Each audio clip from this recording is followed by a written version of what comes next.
Hello everyone, for those who are new here I am Dr. Dibut Jyoti, doctor and NEET expert, and today we will be talking about a very important issue.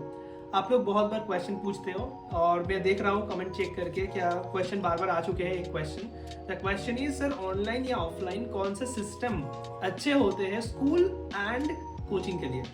तो पहले तो बेटा मैं ये आपको बताऊंगा, school के लिए एंड कोचिंग के लिए पर्सपेक्ट डिफरेंट होते हैं। School is different, coaching is different. School में हम लोग सिर्फ एजुकेशन के लिए नहीं जाते हैं, क्वालिटी एजुकेशन के लिए नहीं जाते हैं। डेफिनेटली क्वालिटी एजुकेशन हम चाहते हैं स्कूल से, उसके साथ साथ स्कूल में हमारे फ्रेंड्स के साथ रिलेशंस होते हैं, स्कूल में हमारे इंटरपर्सनल रिलेशन होते हैं, स्कूल में हमारे कैरेक्टर बिल्डिंग होते हैं, और स्कूल में हमारे फेलो फीलिंग क्रिएट होते हैं फ्रेंड्स के साथ। तो बहुत सारे इंपॉर्टेंट कंपोनेंट होते हैं जो कि आपके लाइफ के लेसन्स हैं। तो school is definitely important and to my opinion if you say school हमेशा ऑफलाइन होना चाहिए, हमेशा ऑफलाइन होना चाहिए। ऑलराइट, अब बात सीधे आते हैं कोचिंग में। कोचिंग हम इसलिए लेते हैं क्या, एकेडमिक एक्सीलेंस के लिए, कोई एग्जाम को क्रैक करने के लिए। तो नीट की बात करेंगे तो नीट में भी डेफिनेटली हम जब कोचिंग लेते हैं तो उसमें बहुत सारे फैक्टर इंपॉर्टेंट होते हैं, चाहे ये ऑफलाइन है या ऑनलाइन। तो मैं कुछ फैक्टर आपके लिए नोट डाउन किए हूँ, वो शेयर कर रहा हूँ आपके लोग के साथ। पहले है फैकल्टी अवेलेबिलिटी। ये जो फैकल्टी आपको देखो, फैकल्टी मिलना, क्वालिटी फैकल्टी मिलना is not easy, you know it. क्योंकि टायर 1, टायर 2, टायर 3 सिटीज होते हैं जहां पर फैकल्टीज इक्वली डिस्ट्रीब्यूटेड नहीं होते हैं।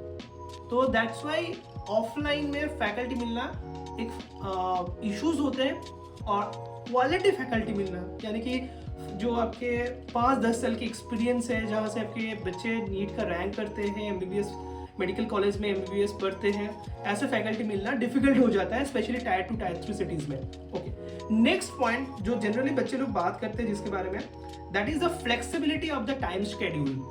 जब आप लोग स्कूल के साथ साथ प्रिपरेशन कर रहे हो या फिर रिपीटर के टाइम में भी प्रिपरेशन कर रहे हो, और आपको नीट के कोचिंग लेने के लिए आपको 2 घंटे 1 घंटे की जर्नी करने हो रहा है, फिर आ रहे हो घर में अच्छे से, आपको फिर से लौटने के बाद आपका टायर्डनेस फीलिंग हो रहा है, और उसके वजह से आपके स्टडी, सेल्फ स्टडी अफेक्टेड हो रहा है। तो डेफिनेटली ये बहुत ही सिंपल सी बात है कि आपका सेल्फ स्टडी अफेक्टेड होगा तो आपके प्रिपरेशन भी अफेक्टेड होता है। काफ़ी बार बच्चे लोग इसीलिए रैंक नहीं करते।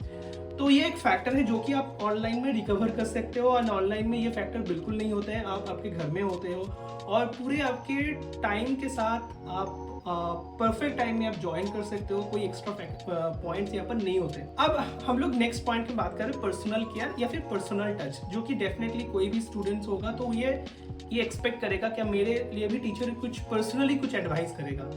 तो बात ये है, हम लोग इसमें एक स्टडी या सर्वे किए थे, क्या ऑफलाइन इंस्टीट्यूट जो होते हैं, कोचिंग इंस्टीट्यूट, चाहे नीट के हैं, आईआईटी का है या जेईई का है, तो जितने सारे बच्चे ऑफलाइन कोचिंग में जाते हैं तो उनमें हम लोग सवाल किए थे आपको पर्सनल केयर मिलता है या नहीं मिलता है। तो सब लोग एक इन्फॉर्मेशन बोलते हैं कि मैं तो एवरेज क्वालिटी का स्टूडेंट हूँ, तो मैं जनरली टीचर से क्वेश्चन नहीं पूछता हूँ और टीचर भी मुझे उतना गाइड नहीं करते। तो और काफ़ी बार ऐसे भी हम लोग को इन्फॉर्मेशन मिला है कि आपके क्लासेस में बच्चे का स्ट्रेंथ 100-150 है, तो ऑफलाइन होने से भी नहीं मिल रहा है पर्सनल केयर। तो ये पर्सनल टच जो बात होता है ना, ये आपके ऊपर भी काफ़ी हद तक डिपेंड करता है। आप टीचर को कितने एंगेज करा रहे हो, आप टीचर से कितने सवाल पूछ रहे हो, और आपके बैच का स्ट्रेंथ कितना है। ओके, नेक्स्ट बात करेंगे जो पॉइंट्स मिलते हैं, दैट इज सर जब मैं एक क्लास मिस कर जाता हूँ तो उस टाइम उसको कैसे रिकवर करूँ। ये तो ऑफलाइन में बिल्कुल पॉसिबल नहीं है क्योंकि रिप्ले ऑप्शंस नहीं होते और रिपीट क्लास भी तो नहीं होते, जो ऑनलाइन में बिल्कुल पॉसिबल है। और सिर्फ इतना ही नहीं, कभी कभार क्लास को आपको लगे कि रिविजन करना है, जैसे कि मान लो एंड ऑफ द सिलेबस में आकर आपको लगे कि मुझे फिजिक्स का जो वेक्टर वाला चैप्टर है उसको रिवाइज करना है, तो इस बारे में आपको बिल्कुल ऑफलाइन सपोर्ट नहीं कर सकता है क्योंकि आपके लिए क्लास दोबारा शेड्यूल तो नहीं होगा। मगर ऑनलाइन में आप लोग इसको फिर से देख सकते हो, उसी टीचर का लेक्चर आप देख सकते हो। तो that is definitely a very big advantage for revision work also. और जो पॉइंट्स मतलब आप लोग ने पूछे हो उस बारे में, that is a versatility of the student. ये बिल्कुल सही है। जब आप ऑफलाइन में याद मतलब कोचिंग ले रहे हो उस टाइम क्या होते हैं, आप कुछ कोई पर्टिकुलर रीजन का स्टूडेंट जनरली होते हैं, ठीक है। मोटा मोटी ऐसे ही होते हैं आपके कुछ ऑफलाइन जो सेंटर्स होते हैं उसी बच्चे वहाँ पर जाकर इकट्ठा होकर वहाँ पर कोचिंग लेते हो, मगर ऑनलाइन होने के साथ साथ आप डिफरेंट स्टेट के साथ जुड़े रह सकते हो और उनका भी प्रिपरेशंस के तैयारी आप टैली कर सकते हो और आप उसके साथ भी खुद को कंपेयर कर सकते हो, जो कि बहुत बहुत इंपॉर्टेंट है, क्योंकि आपका फाइनल एग्जाम जब होगा वो आपके पूरे ऑल इंडिया एग्जाम्स हो रहे हैं, ठीक है। और ऐसे ही पॉइंट्स आपको याद रखना होगा। एक स्पेशल पॉइंट मैं बताऊंगा जो कि ऑनलाइन एंड ऑफलाइन में बहुत बड़ा अंतर लेकर आते हैं, दैट इज द अफोर्डेबिलिटी। कोई भी ऑफलाइन इंस्टीट्यूट होते हैं तो उनके आपके जो फीस होते हैं तो काफ़ी कभार मतलब हाई होते हैं, बच्चे लोग का भी दिक्कत होते हैं उस फीस को भरने के लिए, क्योंकि ऑफलाइन का फीस ज़्यादा होते हैं, अरेंजमेंट प्रोडक्शन ये सब ज़्यादा होते हैं ऑफलाइन में, मगर ऑनलाइन में अफोर्डेबिलिटी बेटर होते हैं, बच्चे अफोर्ड कर सकते हैं फीस एंड इजीली अप्रोचेबल भी है एंड मोस्टली स्विचेबल भी बहुत इजी है। आप ऑफलाइन में जाए हो तो स्विच करना बहुत डिफिकल्ट होता है, क्योंकि आप लोग कोई जब इंस्टीट्यूट्स के ऑफलाइन इंस्टीट्यूट में प्लान करते हो तो उस टाइम आप ऐसे ये भी सोचते हो, मतलब जो आपके घर के बगल में है, आप ऑलरेडी एडमिशन ले चुके हो, तो it becomes very difficult to switch, मगर ऑनलाइन के केस में स्विच करना भी इजी हो जाता है। और एक पॉइंट जो मैं बताऊंगा रिपीटर्स के लिए, रिपीटर्स के बच्चे क्वेश्चन पूछते हैं, सर मैं एक बार रिपीट कर चुका था, इस साल भी रिपीट करने की प्लानिंग कर रहा हूँ, मगर सर मुझे थोड़ा सा खराब लग रहा है, मेरा थोड़ा सा शाई फील हो रहा है या फिर मेरा डिप्रेशन फील हो रहा है, क्योंकि मैं सेकेंड टाइम ये ऑफलाइन इंस्टीट्यूट में जाऊँगा, टीचर्स क्या सोचेगा, टेक्निकल स्टाफ क्या सोचेगा, ऐसे भी क्वेश्चन आए हैं। तो बेटा इस बारे में डेफिनेटली आपको ऑनलाइन बहुत हेल्प करते हैं, क्योंकि आप दूसरे बार रिपीट कर रहे हो, ठीक है, दूसरे आप एक चांस ले रहे हो या फिर पूरे हार्डवर्क जी जान लगा के प्रिपरेशन की तैयारी करने चाहते हो, तो आप घर बैठ के कर सकते हो ऑनलाइन स्टडीज में। तो रिपीटर के लिए ये तो एक बोनस है and I think it's a very great opportunity I would say for the repeaters. और एक बात मैं बताऊंगा, चाहे आपके ऑनलाइन है या ऑफलाइन है, मुझे जो लगता है दैट इज आपके डिसिप्लिन बहुत इंपॉर्टेंट है बेटा। सबसे इंपॉर्टेंट बात यह है आप डिसिप्लिन को ब्रेक कर सकते हो ऑफलाइन में भी ऑनलाइन में भी। ये आपको सोचना होगा, you are appearing for such a exam जहाँ पर 16 लाख 20 लाख बच्चे अपियर कर रहे हैं और चांसेस मिल रहा है सिर्फ और सिर्फ 50-40,000 बच्चे को गवर्नमेंट सीट्स में MBBS पढ़ने का मौका।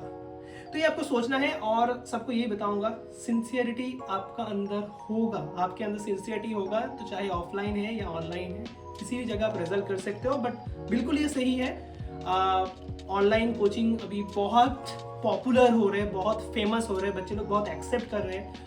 और आप लोग सोचोगे क्या मतलब हमारे जो वेस्टर्न कंट्रीज है UK US में, उनमें तो ऑलरेडी ये बहुत सैचुरेटेड है ऑनलाइन, इंडिया में भी बहुत पॉपुलर हो रहे हैं, क्योंकि हम कंपेयर करते हैं ना तो ऑनलाइन का एडवांटेज ज़्यादा आते हैं, डिसएडवांटेज बहुत ही कम आते हैं उस कंपेरिजन में। तो बच्चे लोग ऑनलाइन को बिल्कुल प्रेफर ज़्यादा करते हैं। अब मैं एक लास्ट सवाल का आंसर करूंगा जो बहुत बच्चे पूछे हो, sir how to choose the online platforms also, क्योंकि बहुत सारे ऑनलाइन प्लेटफॉर्म्स अभी है। मुझे जो लगता है और जिस हिसाब से हम लोग प्रेपमेट को डेवलप किए हैं, क्या सबसे इंपॉर्टेंट होता है बच्चे का केयर बहुत इंपॉर्टेंट होता है। आपको एजुकेशन का जो कंटेंट है वो तो अवेलेबल हो जाता है, मगर उसको इस्तेमाल कैसे करना होता है सही ढंग से, सही स्ट्रैटेजी से, वो बच्चे को मालूम नहीं होता है। तो हम लोग केयर को बहुत हिसाब रखते हैं, स्पेशल फीचर्स भी मिलते हैं आप लोग को। और सेकंड, हम जो सोचते हैं क्या क्लासेस में बच्चे को रिस्पॉन्स करने का मौका मिलना चाहिए, यानी कि इंटरेक्टिव होना चाहिए क्लासेस, और क्लासेस का भी जो बैच स्ट्रेंथ होता है उनको भी कैप करना चाहिए। तो ये दो बात हम बहुत ख्याल रखते हैं। अब तो आपकी मर्जी है, आप किसी भी इंस्टीट्यूट में एडमिशन कर सकते हैं। If you want to join with PrepMed, we would love to guide you till you reach your dream. ये हमारा, हम सोचेंगे कि we are getting the best opportunity to shape your dream and to make your future. And still if you have any more questions, feel free to write below. मुझे बहुत अच्छे लगेगा जो वीडियो हमने आपके लिए बनाए हैं, आपके वैल्यू ऐड करने के लिए लाइफ में, और आपके प्रिपरेशंस को हेल्प करने के लिए, आपके जो भी दिक्कत हो रहा था उनको सॉल्व करने के लिए। तो आप कमेंट कीजिए, बिल्कुल कमेंट कीजिए। And with this here I am doctor Divyajyoti Kaur signing off.